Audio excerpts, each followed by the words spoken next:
Hello students and welcome back to our YouTube channel Vidyam tutorials, जहां पर आपको मिलेंगे क्लास 11th एंड क्लास 12 के कॉमर्स के सारे सब्जेक्ट्स की इन डिटेल्ड वीडियोस। आज के वीडियो में मैं अंशिता जिंदल आपको करवाने वाली हूं क्लास 12 मैक्रो इकोनॉमिक्स का चैप्टर नंबर 1, जिसका नाम है circular flow of income. One shot video रहेगी जिसमें पूरा चैप्टर सारे के सारे टॉपिक्स इन डिटेल हम करने वाले हैं।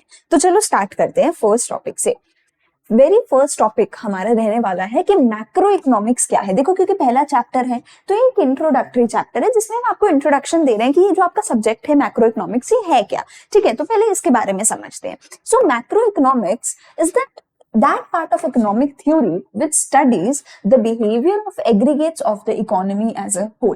क्या बोला गया है कि मैक्रो इकोनॉमिक्स में हम क्या पढ़ने वाले हैं, हमारी पूरी इकोनॉमी में जो भी चीजें हैं उनको एज अ होल पढ़ने वाले हैं। जितने भी हमारे जो है एग्रीगेट्स हैं, जैसे कि हमारी डिमांड, हमारी सप्लाई, हर चीज को हम पढ़ेंगे on economy as a whole के लेवल पर। देखो, क्लास 11th में आपने करी थी microeconomics, and microeconomics में आप पढ़ते थे इंडिविजुअल कंज्यूमर की डिमांड, इंडिविजुअल प्रोड्यूसर की सप्लाई, इंडिविजुअल लेवल पे आप पढ़ते थे। लेकिन जब हम क्लास 12 में मैक्रो पढ़ेंगे तो हम इंडिविजुअल लेवल पे कुछ नहीं पढ़ेंगे। हम जो भी पढ़ेंगे पूरे देश, पूरी इकोनॉमी के लेवल पे एज अ सम टोटल हम पढ़ने वाले हैं। तो जो हम क्लास 11 में डिमांड पढ़ते थे उसी चीज को हम क्लास 12 में कैसे पढ़ेंगे, एग्रीगेट डिमांड की तरह। जो हम सप्लाई पढ़ते थे उसी को हम पढ़ेंगे एग्रीगेट सप्लाई की तरह। सिमिलरली हम क्या फाइंड आउट करेंगे, पूरे देश की नेशनल लेवल पे इनकम कितनी है। सो वही सारी चीजें रहेंगी जो माइक्रो इकोनॉमिक्स में है, लेकिन वही सारी चीजें माइक्रो में आप पढ़ते थे एट एन इंडिविजुअल लेवल, और वही सारी चीजें मैक्रो में आप पढ़ोगे on economy as a whole level. इसीलिए हम इसको क्या बोल रहे हैं, मैक्रो। मैक्रो का क्या मतलब होता है, लार्ज। मैक्रो का क्या मतलब होता है जी, लार्ज। तो हम एक लार्ज स्केल पे यानी इकोनॉमी एज अ होल के लेवल पे अगर कोई भी चीज पढ़ेंगे तो हम उसको क्या बोलेंगे, मैक्रो इकोनॉमिक्स बोलेंगे। यहाँ पे हमारे लिए मैक्रो एंड माइक्रो का इन डिटेल्ड एक डिफरेंस पढ़ना भी बहुत जरूरी हो जाता है कि इनका डिफरेंस क्या है।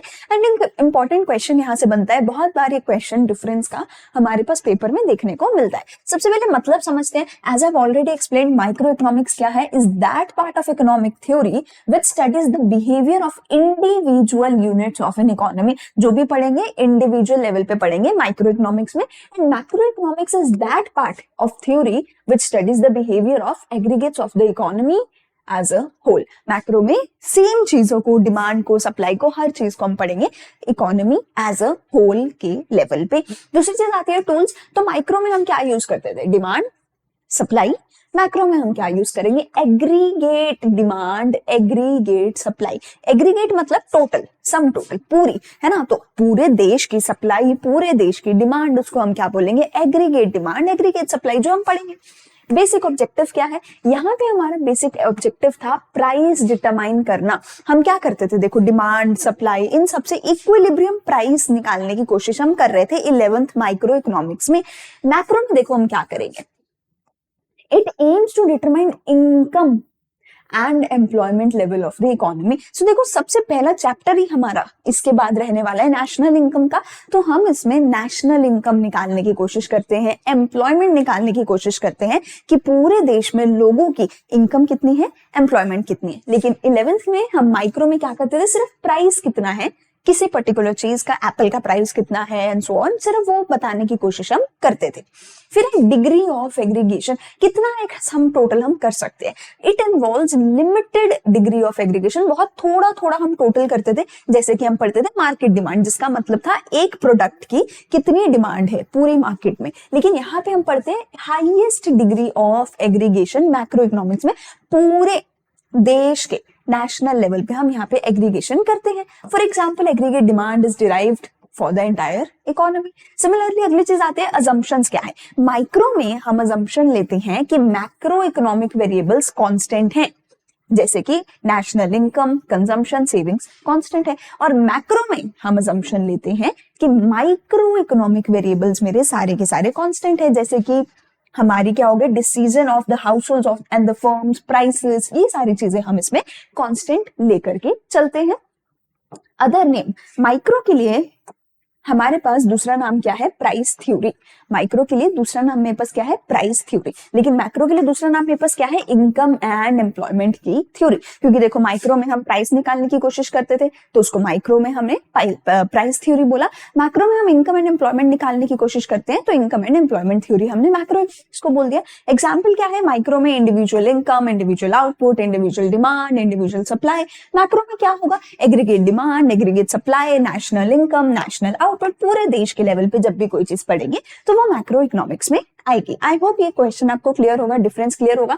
इंपॉर्टेंट क्वेश्चन है, बहुत बार इसमें से पेपर में क्वेश्चन आता है। इसके बाद सेकंड टॉपिक हमारे पास आता है सर्कुलर फ्लो ऑफ इनकम, जो कि हमारे चैप्टर का नाम भी है, जिसके ऊपर बेस्ड हमारा पूरे का पूरा चैप्टर रहने वाला है। हम बोल रहे हैं हमारी जो इनकम है ये गोल गोल एक सर्कल की फॉर्म में इकोनॉमी में घूमती रहती है। इसी को हम बोल रहे हैं सर्कुलर फ्लो ऑफ इनकम, कि हमारे इनकम इकोनॉमी में एक सर्कल की फॉर्म में गोल गोल घूमती है। समझते हैं मतलब क्या है इसका? देखो आपके पेरेंट्स कहीं ना कहीं काम करते होंगे, आपके मम्मी पापा कुछ ना कुछ ऑफिस जाते होंगे, कोई ना कोई गुड्स एंड सर्विसेज प्रोड्यूस करते होंगे, काम करते होंगे। अब देखो जब वो गुड्स एंड सर्विसेज प्रोड्यूस हो जाएंगे, जब वो काम कर देंगे, काम करने के बदले में उनको मिलेगा पैसा, काम करने के बदले में उनको मिलेगी उनकी कुछ ना कुछ इनकम।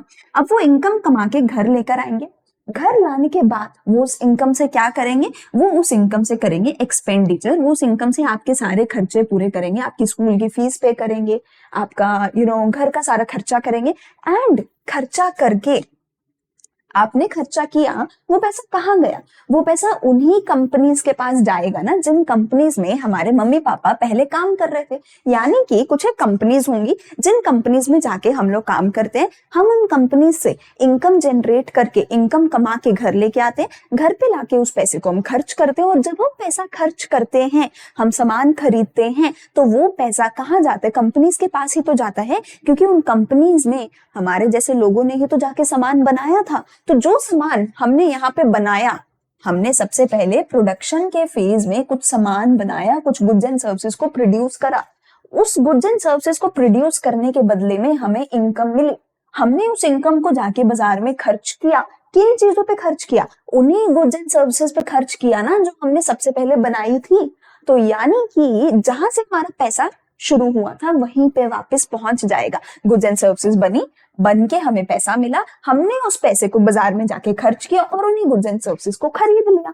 ये होता है एक सर्कल के फॉर्म में इनकम का गोल गोल घूमना। एग्जाम्पल से समझते हैं। मान लेते हैं हमारे मम्मी एक स्कूल के टीचर हैं, ठीक है। अब ये स्कूल में जब ये टीचर पढ़ा रहा है तो उन्होंने अपनी सर्विसेज दी हैं, कुछ गुड्स एंड सर्विसेज प्रोड्यूस हुई हैं। अब ये टीचर को पढ़ाने के बदले में स्कूल क्या देगा? सैलरी देगा, ठीक है।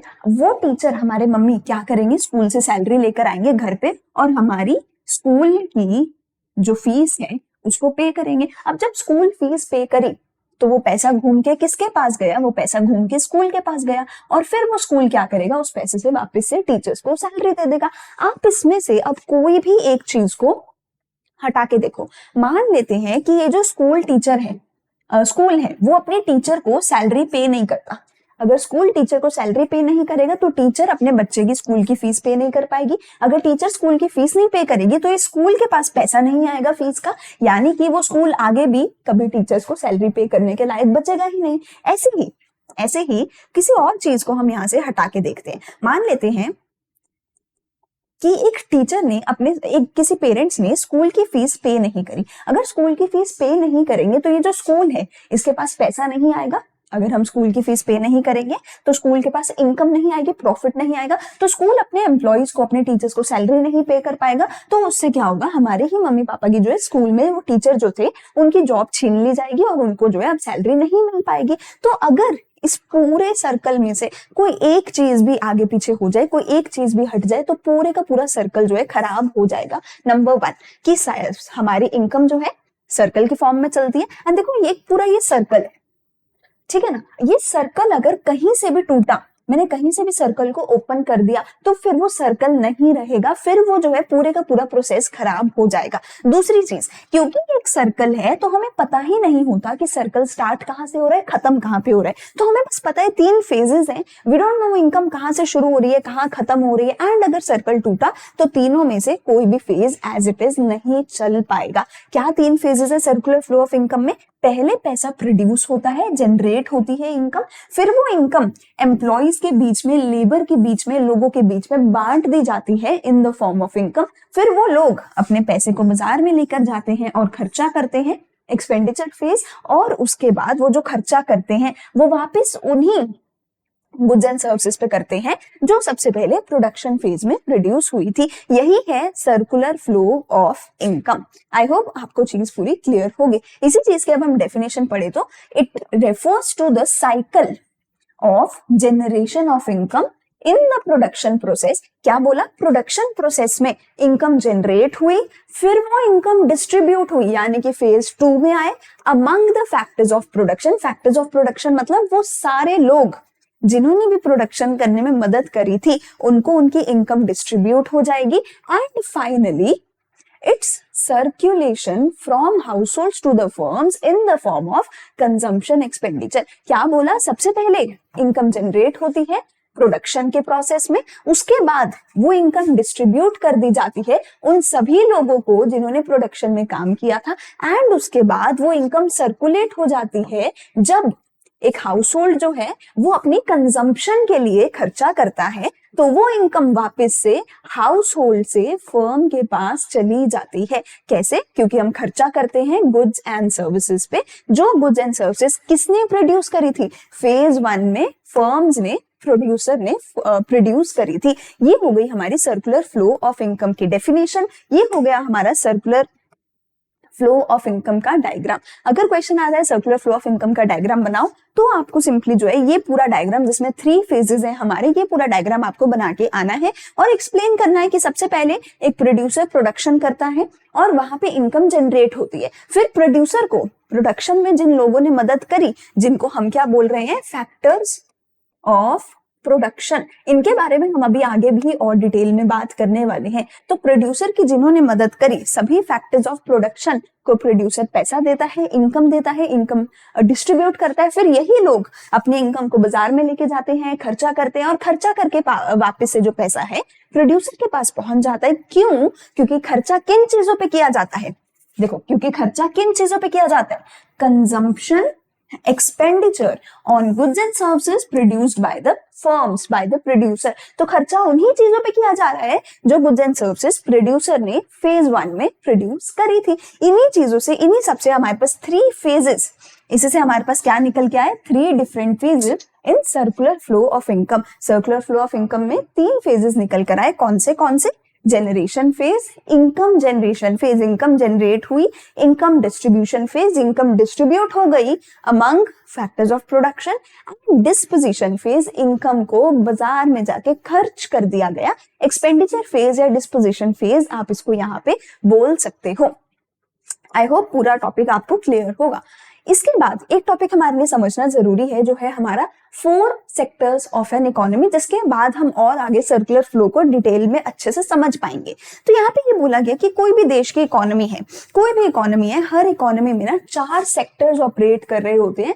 4 तरीके के अलग अलग लोग होते हैं किसी भी इकोनॉमी में। सबसे पहले होते हैं house hold sector. House hold मतलब वो सारे लोग आपके और मेरे जैसे जो अपने घर को चलाने के लिए कुछ ना कुछ गुड्स एंड सर्विसेज खरीद रहे हैं। लेकिन खरीदेंगे कैसे? खरीदने से पहले वो फर्म्स के पास जाके, प्रोड्यूसर के पास जाके, कंपनीज के पास जाके काम करते हैं। तो हाउस होल्ड सेक्टर क्या करता है? पहले फर्म्स के पास जाके काम करता है। काम क्या करता है? गुड्स एंड सर्विसेज की प्रोडक्शन करता है, जाकर के प्रोडक्शन में, या फिर मैं बोलूं हेल्प करता है। ठीक है। और फिर उसके बदले में इन लोगों को क्या मिलती है? इनकम मिलती है। एंड फिर ये लोग क्या करते हैं? अपनी इनकम को बाजार में जाके एक्सपेंडिचर कर देते हैं। एंड फिर ये लोग अपनी इनकम को बाजार में जाके खर्च कर देते हैं। किस चीज पे खर्च करते हैं? वही गुड्स एंड सर्विसेज जो ये लोग प्रोड्यूसर्स के पास जाके बनाते हैं। सो हाउस होल्ड सेक्टर दो काम करता है, पहले इनकम कमाने के लिए काम करता है, फिर उस इनकम से अपना घर चलाने के लिए खर्चा करता है। फिर आते हैं दूसरे नंबर पे हमारे पास प्रोड्यूसिंग सेक्टर यानी कि फर्म्स मतलब वो सारी कंपनीज, वो सारे बिजनेसेस जो गुड्स एंड सर्विसेज बना रहे हैं और बाजार में जाके बेच रहे हैं। सो ये लोग क्या करते हैं, ये लोग पहले करते हैं production of goods and services. जब ये लोग प्रोडक्शन करते हैं तो ये लोग कुछ लोगों की मदद लेते हैं। किनकी मदद लेते हैं? हाउस होल्ड सेक्टर की। अब देखो कोई भी प्रोड्यूसर अकेला अपने आप से प्रोडक्शन नहीं कर सकता, ठीक है ना। अब मैं भी अगर बोलूं कि मुझे पढ़ाना है आप लोगों को, मैं अकेले नहीं पढ़ा सकती, बहुत सारे लोगों की जरूरत है ना। मैंने जहां से पूरा सेटअप बनाया, सिमिलरली कोई लेबर, कोई एंटरप्रेन्योर, कैपिटल, लैंड जहां पे मैं खड़ी होकर वीडियो बना रही हूँ, बहुत सारी चीजों की हमें जरूरत पड़ती है। तो प्रोड्यूसिंग सेक्टर फर्म्स क्या करती है, हाउस होल्ड सेक्टर की मदद लेती है प्रोडक्शन करने में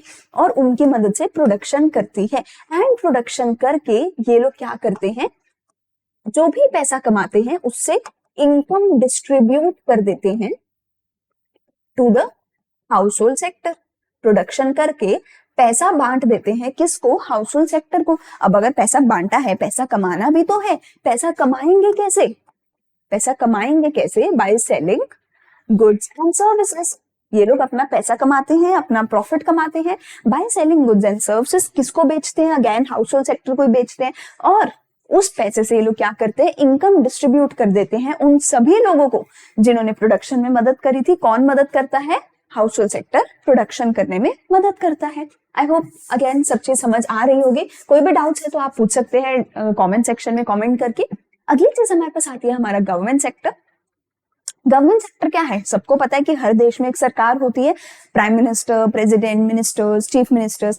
अब ये जो गवर्नमेंट है हमारी, गवर्नमेंट भी बहुत सारे तरीकों से हमारी जो इकोनॉमी है उसमें कंट्रीब्यूशन करती है। देखो गवर्नमेंट भी बहुत सारी गुड्स एंड सर्विसेज प्रोड्यूस करती है, बहुत सारी गुड्स एंड सर्विसेज कंज्यूम करती है। सो गवर्नमेंट भी हमारी इकोनॉमी में एक बहुत इंपॉर्टेंट मेजर रोल प्ले करती है। एंड उसके बाद नंबर 4 पे हमारे पास आता है फॉरेन सेक्टर, यानी कि हमारे देश को छोड़ के दुनिया के बाकी सारे देश वो फॉरेन सेक्टर में आते हैं, जिसको हम रेस्ट ऑफ द वर्ल्ड का नाम भी देते हैं, रेस्ट ऑफ द वर्ल्ड, यानी कि मेरे देश को छोड़ के बाकी सारी दुनिया फॉरेन सेक्टर में आती है। उनके साथ हम क्या एक्सचेंज करते हैं? उनके साथ हम या तो गुड्स एंड सर्विसेज का एक्सपोर्ट्स करते हैं या गुड्स एंड सर्विसेज को इंपोर्ट्स करते हैं। ये हमारे फॉरेन सेक्टर में आता है। अब देखो जो फॉरेन सेक्टर है, अगर किसी इकोनॉमी में प्रेजेंट है, मैं बोलती हूँ अगर मेरा देश बाकी देशों के साथ एक्सपोर्ट या इंपोर्ट कर रहा है, तो मैं क्या बोलूंगी, मेरी इकोनॉमी क्या है? एक ओपन इकोनॉमी है। मतलब मेरा घर खुला है, मैंने ओपन है, कोई भी आके मेरे देश के साथ इंपोर्ट एक्सपोर्ट एक्सचेंज कर सकता है। लेकिन सोचो कोई ऐसा देश हो जहां पे लोगों को एक्सपोर्ट इंपोर्ट करना अलाउड ही नहीं है, यानी कि मेरा घर बंद है, मेरे घर के दरवाजे बंद है, कोई आ जा नहीं सकता। ऐसी इकोनॉमी को हम क्या बोलते हैं? क्लोज्ड इकोनॉमी, यानी कि इकोनॉमी क्या है? बंद है। इस इकोनॉमी में कोई आ जा नहीं सकता। ऐसी इकोनॉमी को क्या बोला जाएगा? Closed economy. सो अगर किसी देश में, जो कि ज्यादातर देशों में आज की डेट में है, अगर किसी देश में फॉरेन सेक्टर प्रेजेंट है, यानी एक्सपोर्ट इंपोर्ट अलाउड है, तो उस देश को हम क्या बोलते हैं? उस इकोनॉमी को हम क्या बोलते हैं?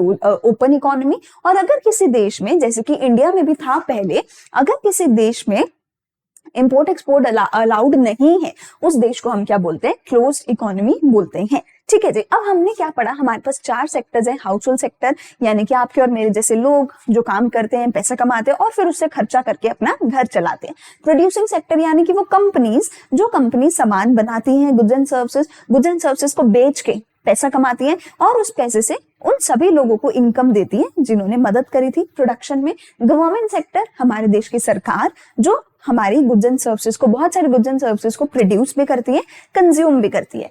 फॉरेन सेक्टर यानी कि वो सारे देश, बाकी दुनिया, हमारे देश के अलावा दुनिया भर के सारे देश जिनके साथ हम एक्सपोर्ट इंपोर्ट करते हैं। अब देखो सर्कुलर फ्लो समझने के लिए हम क्या करते हैं? हम एक बेसिक अजम्पशन ले लेते हैं कि हमारे देश में, हमारी इकोनॉमी में सिर्फ और सिर्फ 2 ही सेक्टर्स अवेलेबल हैं। कौन से 2 sectors? House hold and the firms. और कोई सेक्टर इन दोनों के अलावा हमारे देश में अवेलेबल नहीं है। ठीक है, यानी कि हमने क्या अज्यूम किया कि there is no government interference and no foreign sector.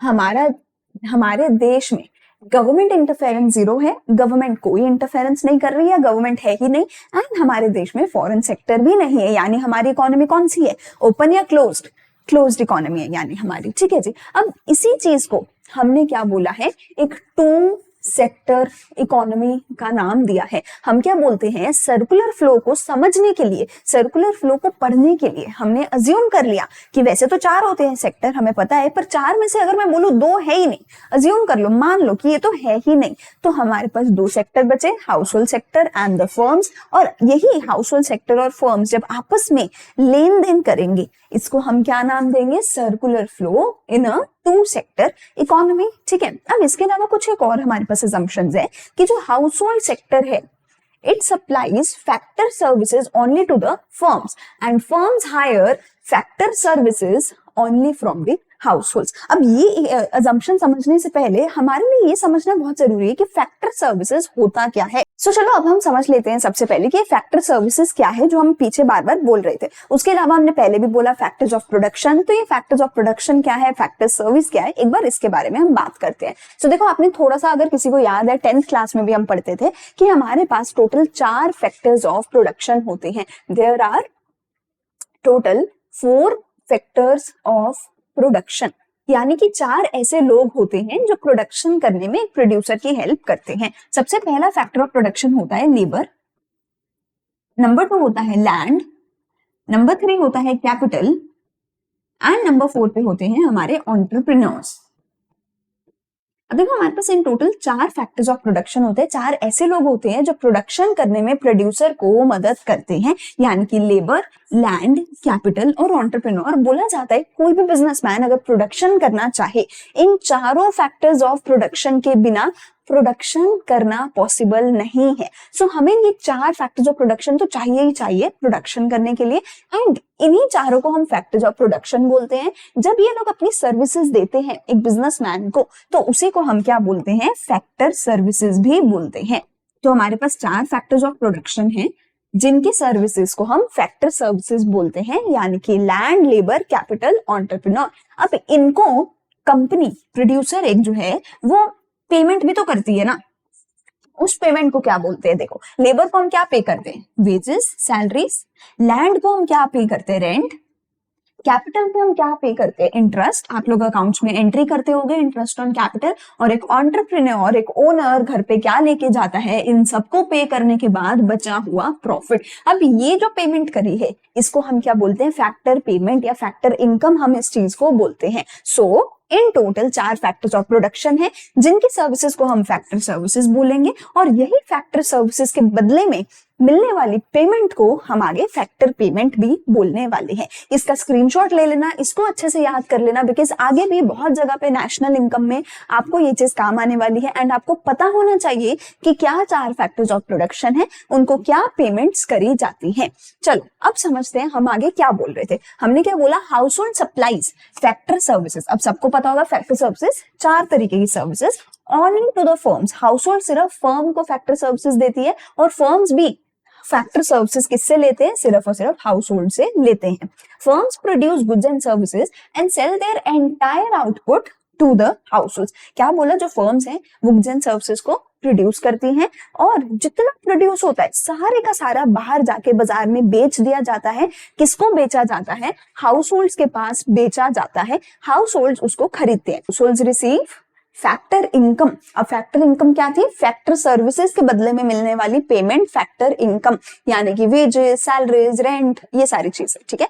For their services, for the factor services, and spend the entire amount. जितना पैसा मिला सारे का सारा पैसा बाजार में जाके कंजम्पशन करने के लिए खर्च कर देते हैं। Consumption of goods and services, सारे का सारा पैसा जितना भी उनको मिला, सारा पैसा वो बाजार में जाके खर्च कर देते हैं।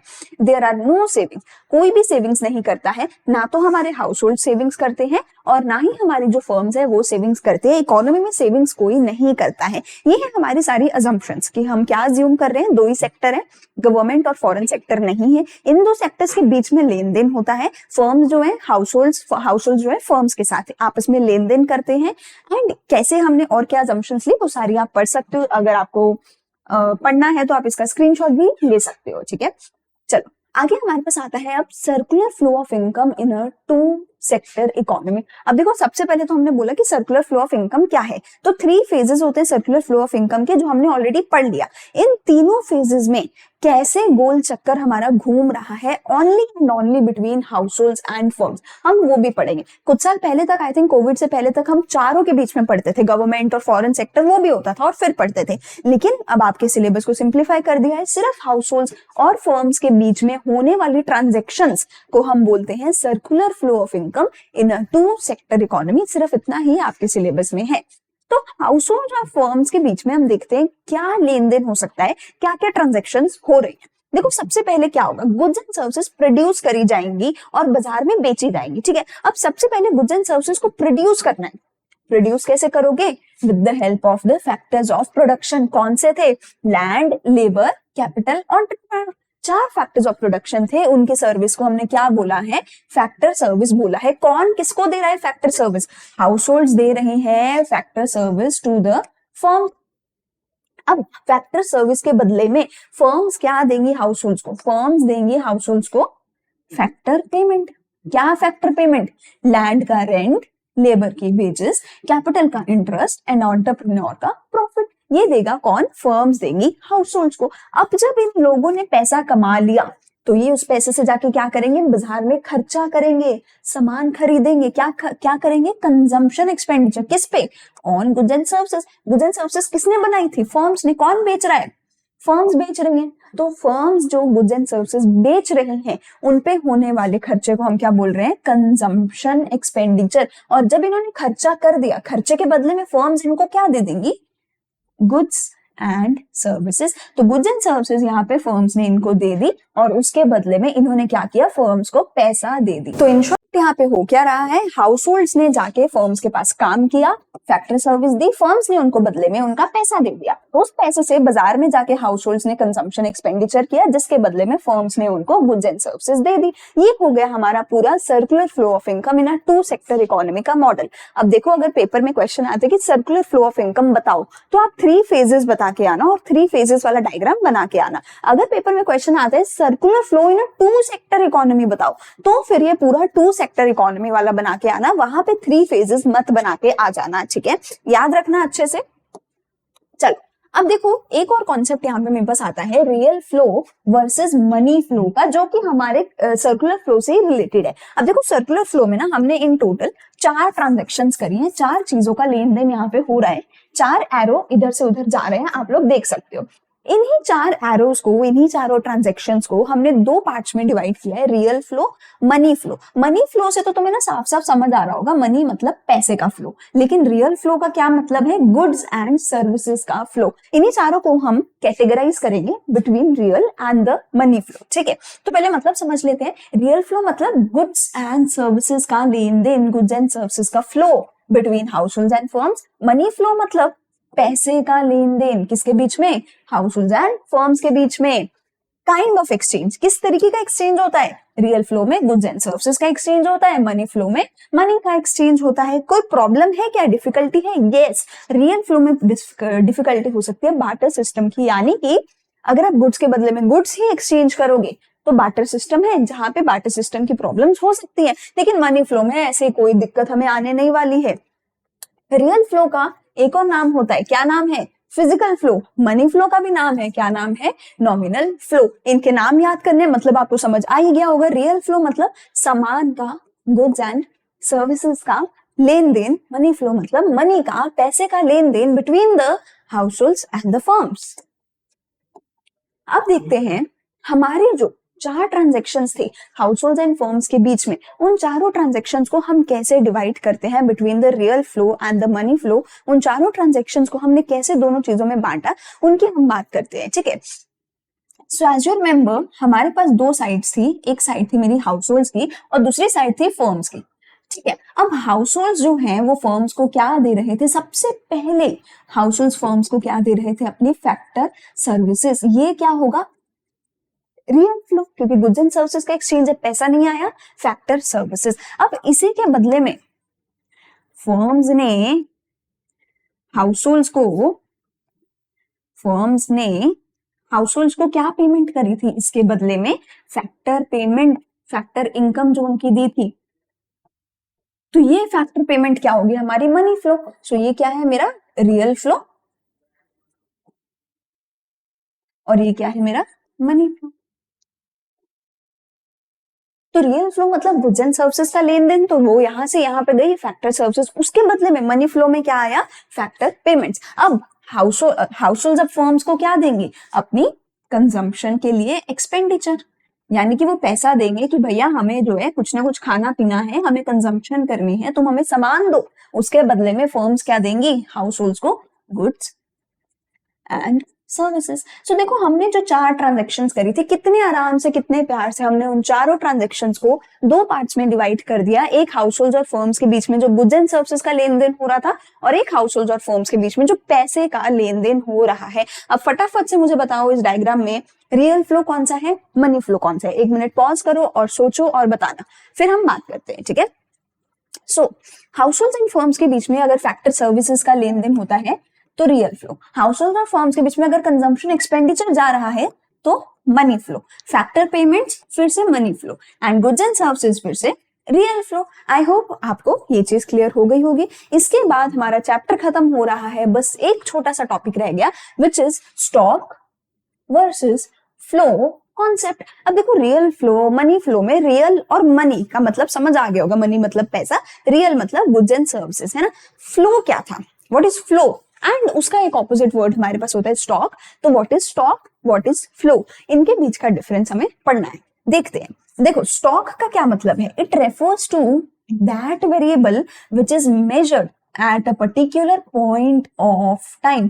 एक पॉइंट ऑफ टाइम पे जब मैं किसी भी चीज को मेजर करूं, मैं उसको क्या बोलूंगी? Stock variable. लेकिन फ्लो वेरिएबल क्या होगा? विच is measured over a period of time. Over a long period of time जब मैं किसी चीज को मेजर करती हूँ, वो मेरा फ्लो वेरिएबल बन जाता है। देखो मैं बोलती हूँ कि पिछले 1 साल में हमने कितनी गुड्स एंड सर्विसेज को प्रोड्यूस करा, कितनी हमने गुड्स एंड सर्विसेज मैन्युफैक्चर करी, वो क्या होगा? क्योंकि मैं बोल रही हूँ 1 साल, 1 साल एक लंबा टाइम पीरियड हो गया। It is not a particular point of time, it is a period of time, कि एक लंबा टाइम पीरियड हो गया।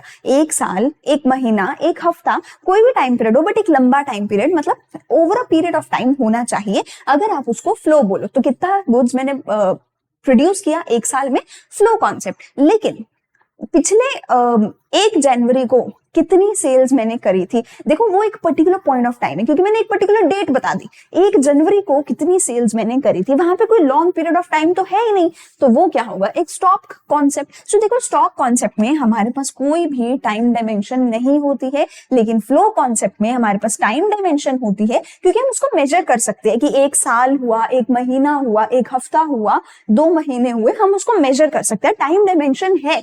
लेकिन यहाँ पे कोई टाइम डायमेंशन नहीं है, क्योंकि एक दिन की तो बात कर रहे हैं, एक पॉइंट ऑफ टाइम की तो बात कर रहे हैं, हमें उसमें कोई टाइम डायमेंशन चाहिए ही नहीं। ये हमारा एक स्टैटिक कॉन्सेप्ट है, लेकिन ये हमारा एक डायनामिक कॉन्सेप्ट है। स्टैटिक मतलब कांस्टेंट, डायनामिक मतलब चेंज होते रहने वाला, क्योंकि वो एक लॉन्ग टाइम पीरियड पे, एक पॉइंट ऑफ टाइम पे। एग्जांपल्स हैं पॉपुलेशन ऑफ इंडिया। मैं ये नहीं बोलूंगी कि पिछले 1 साल में कितनी पॉपुलेशन थी इंडिया की, वो हमेशा एक पॉइंट ऑफ टाइम पे ही कैलकुलेट करी जाएगी। आज कितनी पॉपुलेशन है, कल कितनी थी, परसों कितनी है, एक पॉइंट ऑफ टाइम पे। हाँ मैं ये जरूर बोल सकती हूँ कि पिछले 1 साल में पॉपुलेशन कितना ग्रो करी, वो मेरे फ्लो कॉन्सेप्ट में आ जाएगा कि मैं 1 साल में बात कर रही हूँ। सो वहां पे क्या आ जाएगा? नंबर ऑफ बर्थ्स ड्यूरिंग 2023, वो फ्लो हो जाएगा, क्योंकि वो ओवर अ टाइम पीरियड है। लेकिन एक पॉइंट ऑफ टाइम पे क्या हो जाएगा? मेरा स्टॉक, यानी कि population of India. Number of cars, कितनी कार्स हैं, ये नहीं बोलूंगी 1 साल में कितनी कार्स थी, नहीं, आज कितनी है, कल कितनी थी, इंडेक्स। लेकिन कार्स कितनी मैन्युफैक्चर हुई ड्यूरिंग जनवरी 2024, कितनी कार्स मैन्युफैक्चर हुई, वो मेरा क्या हो जाएगा? एक फ्लो कॉन्सेप्ट हो जाएगा। मनी सप्लाई हमारा एक जो है क्या कहते हैं, स्टॉक कॉन्सेप्ट है। मनी सप्लाई मतलब एक पॉइंट ऑफ टाइम पे कितना पैसा हमारी इकोनॉमी में है, लेकिन ट्रांजैक्शंस इन मनी, हम बार बार जो ट्रांजैक्शंस कर रहे हैं, पिछले 1 साल में ट्रांजैक्शंस करी, वो फिर से मेरा क्या हो जाएगा? फ्लो कॉन्सेप्ट हो जाएगा। नेशनल वेल्थ मेरा स्टॉक कॉन्सेप्ट है, वेयर इज नेशनल इनकम मेरा फ्लो कॉन्सेप्ट है, क्योंकि नेशनल इनकम को मैं over a period of time calculate करूंगी कि पिछले 1 साल में मेरे देश के लोगों की इनकम कितनी थी। यूजुअली नेशनल इनकम हमेशा 1 साल में कैलकुलेट करी जाती है। नेशनल वेल्थ हमेशा एक पॉइंट ऑफ टाइम पे कैलकुलेट करी जाती है। ऐसे ही आप सोच के देखो, आपके अकाउंट्स में कोई अकाउंट आप ऐसे बनाते होगे, for example balance sheet as on this particular date, as on 31st March, लेकिन कोई अकाउंट आप ऐसा बनाते होगे for the year ending this particular year, ठीक है, दिस पर्टिकुलर डेट। सो किसी में तो आप लिखते होगे फॉर द ईयर एंडिंग कि आप पूरे साल का बना रहे हो, तो वो फ्लो कॉन्सेप्ट होगा। किसी में लिखते होगे एज ऑन 31st मार्च, तो जब लिख रहे हो एज ऑन वो होगा स्टॉक कॉन्सेप्ट। सो अगर एक particular point of time stock concept, period of time flow concept. इसी के साथ चैप्टर 1 होता है हमारा खत्म, जिसमें हमने सर्कुलर फ्लो ऑफ इनकम पढ़ा, circular flow in a 2 sector economy पढ़ा, real flow versus money flow पढ़ा, and stock versus flow concept हमने इस चैप्टर में करा है। आई होप पूरी की पूरी वीडियो आपको समझ आई होगी। अगर कहीं भी कुछ भी कोई भी डाउट है तो आप कमेंट सेक्शन में पूछ सकते हो, एंड अगर वीडियो अच्छी लगी तो लाइक करो, कमेंट करो, अपने फ्रेंड्स के साथ शेयर करो। मिलते हैं अगली वीडियो में चैप्टर नंबर 2 के साथ। Thank you.